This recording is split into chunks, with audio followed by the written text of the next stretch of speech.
You get that impression? Am I the only one who sees that? Picture his flaccid little body laying in a tub while Reagan, Bush, and Quayle are just pissing all over him.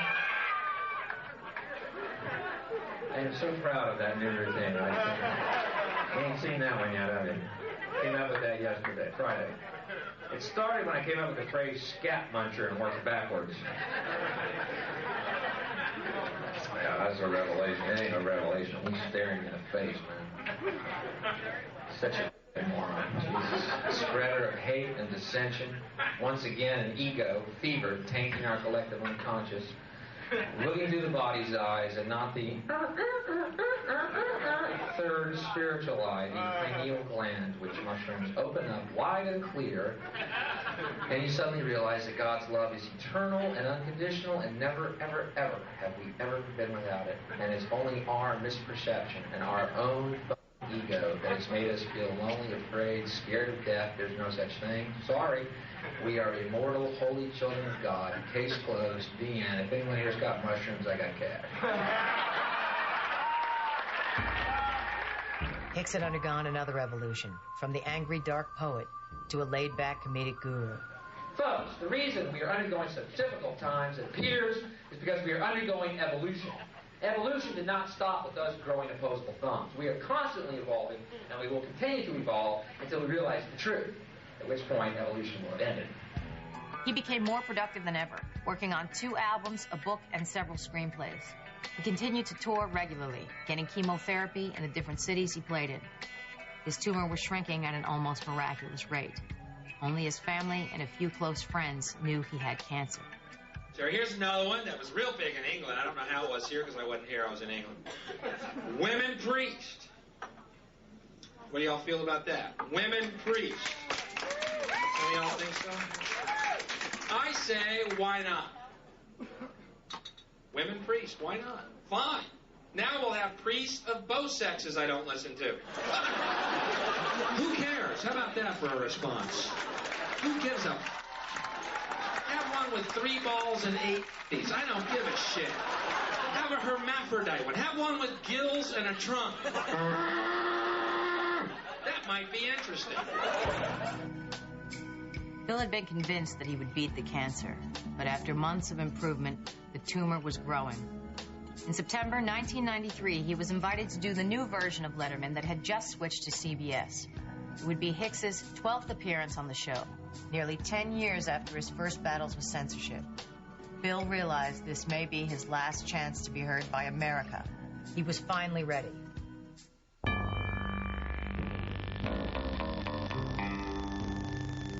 This is the material, by the way, that has kept me virtually anonymous in America. You know, no one knows me. No one gives a... Meanwhile, they're draining the Pacific and putting up bench seats for Carrot Top's next Showtime special. Carrot Top, for people who didn't get Gallagher, you know. That Gallagher was a little heady. I couldn't follow half of his stuff. Carrot Top's more my speed. You see, first of all, he's got red hair, and that just cracks me up on sight. I don't even need material. Ask my wife. I'm on the floor. Red-haired man on TV. Woo! Don't even need material or ideas. Red-haired man. So he's got that going for him. What do you like about him? He's got red hair. You know, Gallagher. Only America could produce a comic named Gallagher who ends his show by destroying good food with a sledgehammer. Gee, I wonder why we're hated the world over. On October 1st, 1993, nearly 10 years since his network debut, Bill Hicks taped his 12th appearance on The David Letterman Show. Battling late-stage pancreatic cancer, Hicks knew it might be his last performance for a national audience. Several months earlier, he had teamed up with John Magnuson, the producer of Lenny Bruce's performance film. Magnuson felt Hicks was the closest thing to Lenny Bruce he had ever seen. At the time of Hicks's 12th Letterman appearance, they spoke about his set. I go on, do my set, the exact set that was approved by the segment producer of the show. The set I liked a lot. I thought it was the most me I've ever been. I'm wearing my beautiful new fall colors, not all black, as is my usual want. I am, the colors reflect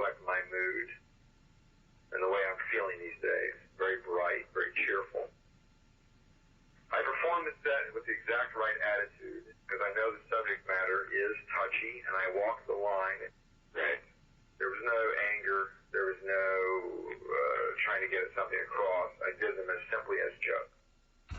Taping had taken a lot out of Bill physically, as he was greatly weakened by the chemotherapy. It was an enormous relief that the show went well. The producers all liked it, and the experience was behind him, so he thought. When I got back to the hotel, I was given a call by the producer saying we have to excise your entire segment from the show. When I asked him why, he said, CBS, I love this, standards and practices. Don't you love these networks have standards? Yeah, well, what is it, when you're airing beer commercials 24 hours a day with half-naked women with the beer in their crotches? What standards do you have exactly? Anyway, they deemed the material unsuitable for the audience. Bill asked for a copy of the set so that he could be sure he had done nothing wrong. He was promised it would be sent the next day. Meanwhile, the greater ramifications of what had happened were starting to sink in. You understand how much contempt the networks have for us that put on that puerile bullshit and not give anyone else with a point of view, maybe even one you don't agree with, on television? They kowtow to special interest groups and a couple of deranged mother people who hear the word Jesus and think immediately you're making fun of Jesus, when I did not make fun of Jesus. They hear the word gay. I did not make fun of gays. What I made fun of was a double standard that exists in this country. They think you're too stupid to see through that, and that's exactly what they count on. Well, they sell the #2 killer drug in this country, alcohol, and they have the gall to do it in your living room with your children there. Yeah! You drug-dealing capitalist mother. Looking for a new hook on the Leno-Letterman ratings wars, the media jumped all over the story. Bill, exhausted from chemo and painkillers, felt he had to show America that the material he performed on Letterman should not have been censored. He started performing the exact same set in clubs around the country. So, understandably, I'm very hoarse. I've been, discussing this and wondering what action to take. And I think the action I'm going to take is we tape what I just did, and we're going to play it for many people and show them the exact set. Cancel. And see if you, the audience, were so offended, if you felt so threatened by my little skit that you went out of your mind. All he wanted was to give the audience a chance to form their own opinion about his act. He felt certain that the majority of Americans, if given the chance, would respond positively to his material. People are frustrated not having their voice of reason confirmed. And everyone has that voice of reason that goes, this is bull, man. What I'm watching is bull. And yet, the media does not confirm it. So after a while, people begin to think they're insane. And that's the bummer about it. But that's why I love non-mainstream stuff, because you actually hear honest emotions. And that's what you won't hear on mainstream TV ever, is honest emotion. At 31 years old, Hicks didn't know exactly how much longer he had to live. Through the haze of his illness, he wrote a letter to John Lahr, whose profile on Hicks had been on the back burner at the New Yorker for almost a year. The letter detailed precisely what had happened on Letterman.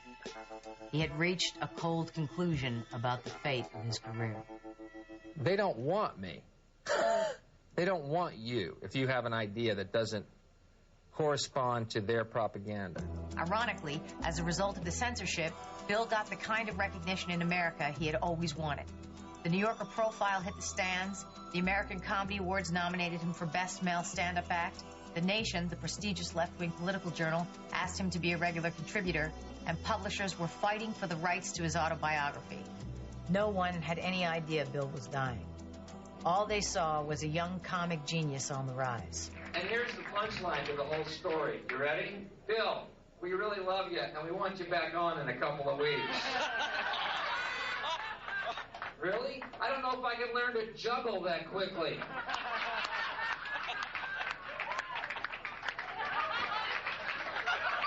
Hi, I'm Bill Hicks. I used to have a social conscience and want to help the world by trying to point out how our belief systems are affecting us negatively. Now, watch this, an apple.